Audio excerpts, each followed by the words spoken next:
We're Angelo and Ilsa. After the government forced our theater in Western New York to close, and with no clear view of when we'd be able to fully reopen, we moved our family into a 15-year-old shuttle bus and made it our tiny off-grid home on wheels. If you want to join us on our adventures, hop aboard by subscribing and clicking the bell so you don't miss a thing.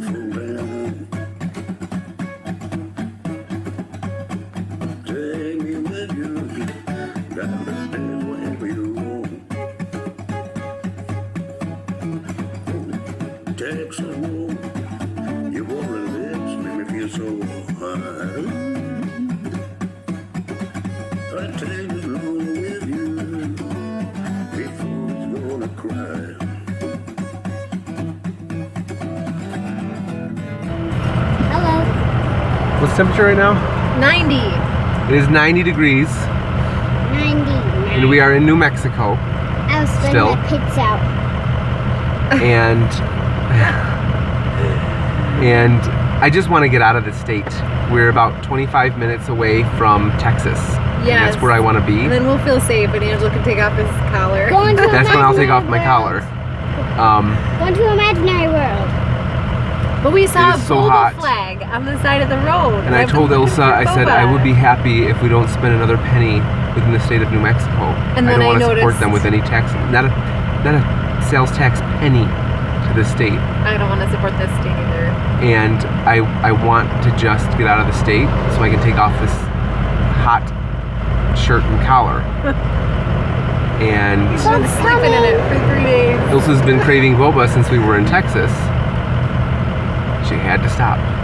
And here we are in the direct sunlight, It's which is probably good for like the a solar. nice family that has a family business. So it's not supporting the state, it's supporting the people. And we're getting to have boba. My And imaginary I friend's just want to mom get out of the state. broke. Well, you're going to enjoy your boba too. My imaginary friend's mom broke her head. And Kati's imaginary friend's mom broke her head. Chipped it. Chipped her head. Can you believe it? Mine is not imaginary. And this is the longest I've ever waited in line for just a drink stand. I'm like overwhelmed. It's like a lemonade stand on the side of the road. And He's at home right all now. right, here we go. Alright, make sure I'm not going to run into anything Time for over boba. there. Okay. Make sure I don't hit the boba stand. Mirror, pull your mirror in. Well, it's not Your gonna mirror's not going to hit the flag, is it? No, it's not. It's fine.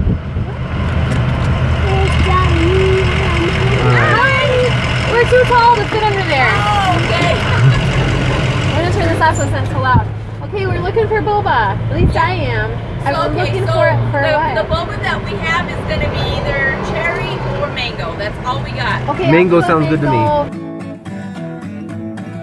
So if you're going to get them snow cones, let me tell you what we have. No cone.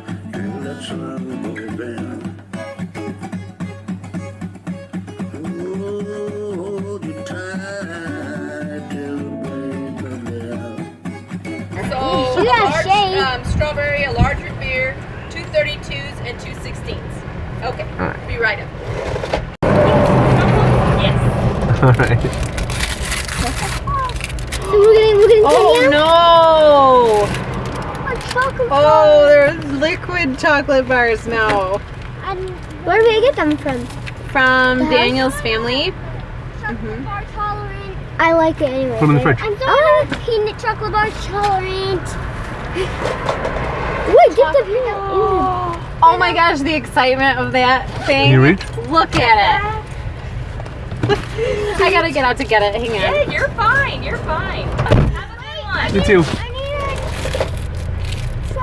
need You just oh. Okay. I'll see if she opens the door again. Help me because I need to set this down. Is it good? Is it good? We need. What do we do though? Because we need another. It's straw. delicious. What's the place called? Logan snow cone. Let me see if they'll. Find out what town we're in too. Oh yeah.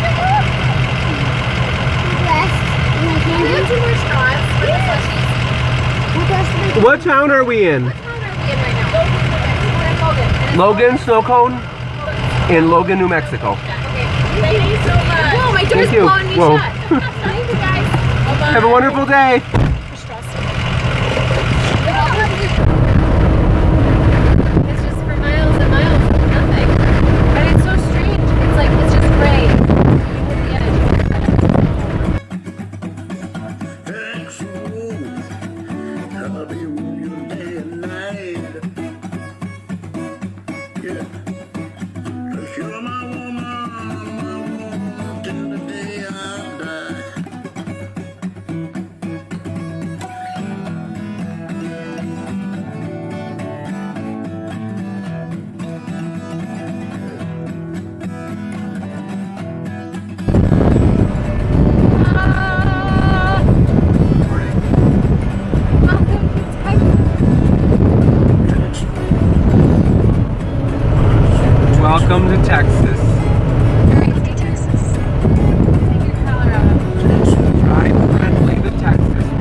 Texas.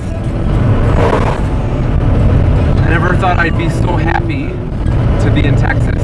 I always loved Texas anyway, but I didn't realize I would feel such relief crossing that line. I feel a lot of relief right now. You know, people think it's silly what we're feeling. I don't think so. I think anyone who sees what we've been through is going to understand. Hopefully by the time this video comes out, we will have acquired the body cam footage of what that man did to me and our family. And you will totally understand why I'm so happy to be out of New Mexico. So New Mexico, bueno bye. New Mexico. You can edit that out if you want. I'll put a little wham clipper over it or something. Except for Daniel and Annie and Jeremy. And their dogs. And their dogs. And their four beautiful niece. dogs and their niece, yeah. Isabel. Everybody else, oh, goodbye now. Oh, goodbye. Did we talk about our experience at Annie's house?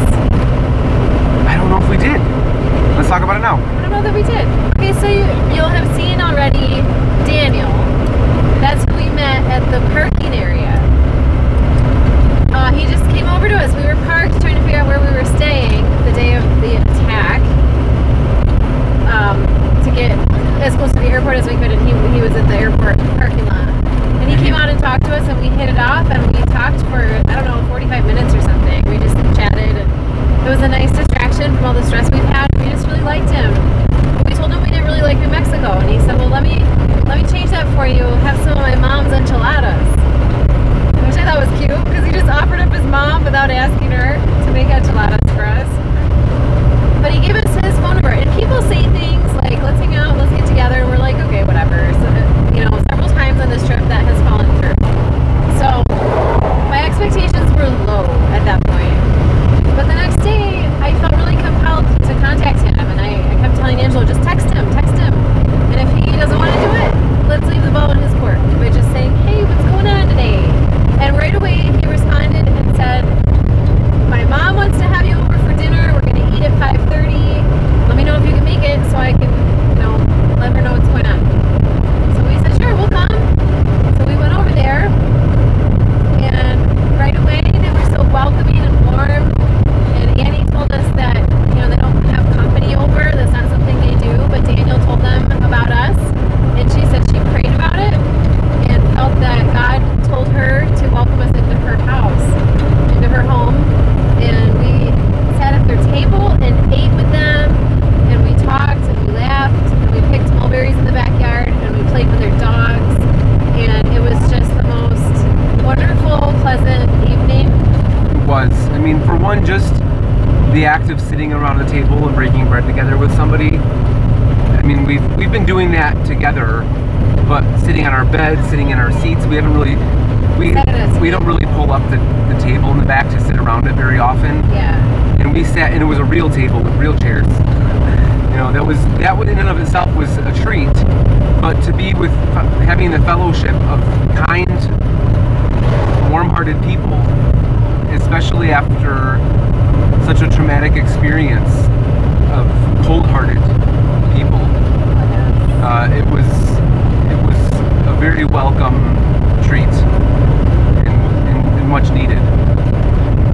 I think it is. I've told some people this story, and they think it's like guardian angels, or like, to offset the bad that happened, we experienced something really good. And it's a good reminder, like when things are really bad, there's usually something good around the corner. So that was really, really great to meet them. And our kids, we talked to them a lot about stranger danger. So when we said we're going to dinner at a new friend's house, and they said who, and we said the guy we met in the parking lot, which sounds suspicious. I mean, we know where he works. We're going to his house, his parents' house. Yeah. And you did, text some people and let them know where we were going to be and stuff. Oh, I always do that. I text a few people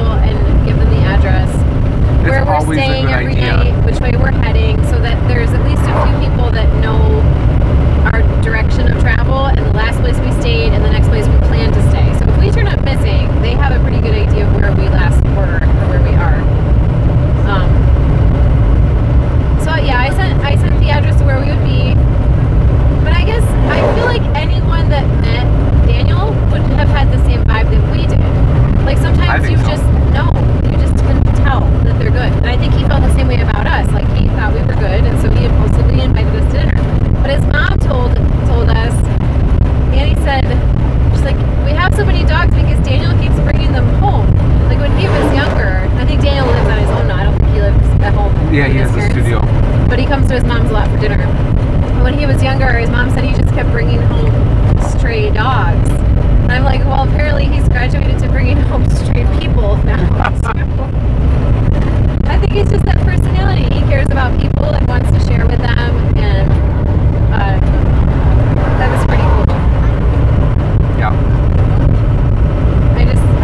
It really did show the extremes of awful humans to wonderful humans. Like we experienced some really bad people in New Mexico, and then we experienced some really, really good ones. So that was a good way to end our New Mexico travels. It was on a high note. I don't hate New Mexico as much as Angelo does. I am scared though in New Mexico. I'm scared of it. I don't really want to come here again. I'm afraid. I don't want to I don't want to walk by any cops. I just don't want anything to do with law enforcement or any kind of official people in New Mexico. Yeah. I don't trust them. I don't like it. Well, and we fully intend to, I don't know, litigate the situation, I guess, or press charges or whatever it is that you do when your civil rights are violated by a police officer. And I think that the state police here in New Mexico, at least some of them know that. And that makes me scared because I know that they think that they can live above the law. And if they think that someone is threatening that, That could be very dangerous. that could be very dangerous. Yeah. You don't, if you threaten to snitch on a mobster, you better hide. And threatening to snitch on a cop in New Mexico is tantamount to snitching on a mobster. And it's probably a shame that that's the opinion we share. I agree with you. And maybe we're wrong. Maybe there's some good officers in New Mexico. I'm sure some of them are nice people. If he's a good cop, he's not going to be afraid of getting snitched on. That's true. But I think when you have enough bad ones in the bunch, even if you're good, you're going to wind up going along with whatever shady stuff they're doing. Like, you can't really avoid it. There were dozens of cops there when we were being abused. Not one of them spoke up. After the fact, some of the agents that were directly involved, they said they broke protocol and what they did to you was wrong. Did they speak up at the time? Nope. No. They just stood there and watched it happen. Well, they stayed out of the way. They stood way back because that wasn't their job. They were... No, and that's the problem, though. You hear people saying that, like, they were just doing their job. I mean, you can say that about any number of flawed things. It doesn't make it okay. There is no reality where it's okay, where it's a cop's job to break into somebody's private property and point AR-15s at children's heads and start beating on somebody who simply asks for a warrant. There is no reality where that's okay. Yeah. It's like if you see something, say Even something. if I was a criminal. You see something, say something. And if those federal agents truly believe they were following protocol, then they should have gotten involved. They should have gotten on their phone, called the judge, called their superior and said, hey, there's this family. I don't think they should be dealing with them this way. Like, people just stand by and watch and have opinions and don't actually speak up. That is why we see so much police brutality in our country. We see it because people just don't speak up. What do? They get out their phones. They wait until the tragedy happens and then they're like, oh, poor thing, we have to have police reform. No, see something, say something right away. And in many cases, people do and they can't really do anything about it because people are driven by fear. They're afraid they will then get shot or they will be in trouble. And we have that kind of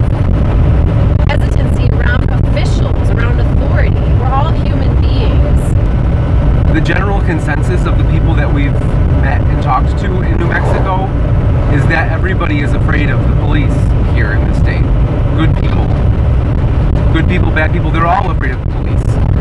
And that's not no way to create order or to protect good people.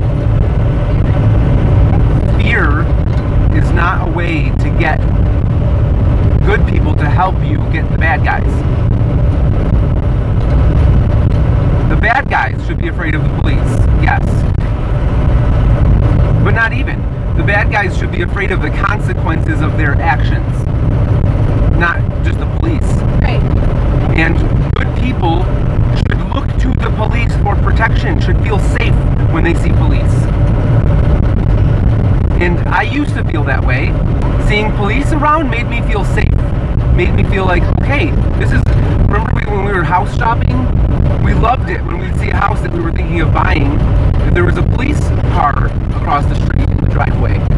We're like, oh, that's a good neighborhood to be in. There's a cop here. That's what we want. We want to live near cops. Now I'm afraid. It's been a downward shift because with all the news stories about all the police brutality issues happening, I've lost a lot of faith in a lot of officers.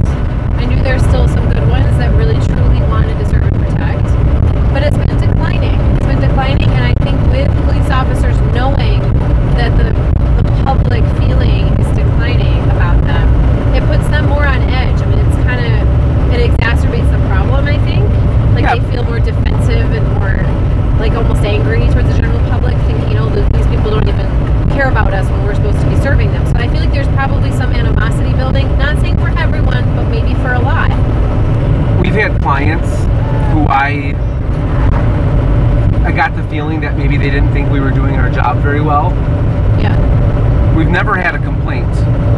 We've only had good reviews. But there have been times where I got the feeling that maybe, just maybe, this client doesn't think I'm doing my job very well. Did I not want to work with that client? Did I try to do my job worse? No. I tried to do my job better. I tried to earn their trust. And if you're a cop and you're watching this, and you don't like the fact that people think that you aren't good at your job, then do the best you can to be good at your job. Earn the trust of the people who pay your paycheck. Be a good guy. That's what you're supposed to do. That's what you are called to do.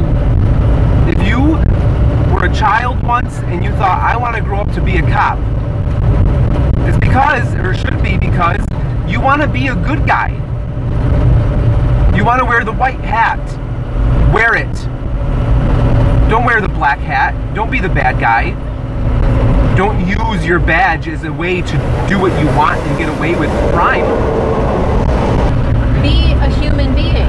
Recognize that we're human beings and acknowledge the human aspect of it. Like that I think was even more disturbing to me than how they treated you, was that once they realized that we didn't deserve to be treated that way, I mean, no one really does, that they didn't even try to Once say, they realized that we were innocent, that we were innocent bystanders caught in the crossfire, they did nothing to try to apologize or make us feel better.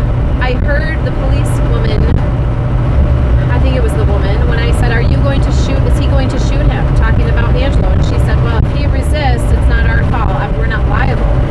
Like, she didn't even care. She didn't care. She saw all the children and had been saying, oh, we didn't know there were kids in there. And it's like, okay, and you're about to shoot their dad, and you're going to say that you were allowed to do that, and that's perfectly fine.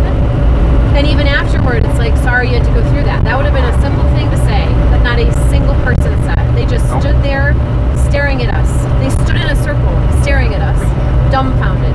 Like, we're asking them their names, and they just all clammed up. No one said their name. Nobody apologized. No one really said anything. And it's like, okay, well, if your business is done here, get away from me. Go away.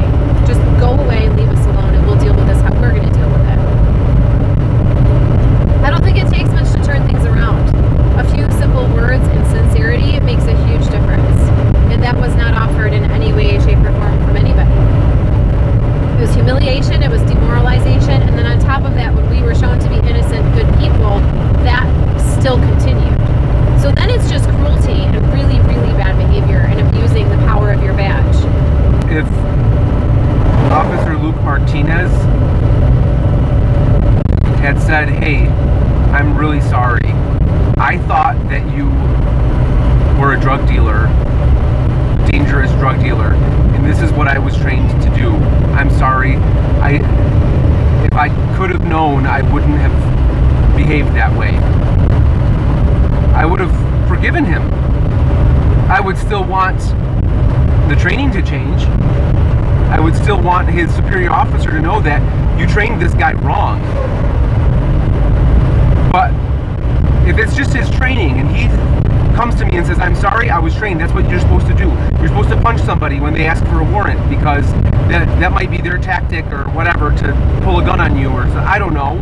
If there's some legal reason that he punched me, then he could have said that and said, I'm sorry. It's not me, it's my job. But there is no legal reason for that. So he couldn't apologize because he couldn't shift the blame. And he didn't care. I honestly believe that he punched me because he wanted me to hit him back so he'd have an excuse to shoot me. Well, I wouldn't have been stupid, but I would have been angry enough. I probably would have hit him back. I wonder if he would have hit me if it was me. When I just got up and got out of there. If I was still in there and he was blocking my way and like holding it directly in my face, like he got you alone. At least he thought you were alone. He didn't realize Logie was right there behind him. He got you alone. It was like he could do what he wanted and no one could see it. No one could see you, and he could have got away, and he could have said you did any number of things. That's why I yelled. Yeah. I wanted it to be heard outside of the bus that I was asking for a warrant. Yeah. And that he was hitting me. Yeah.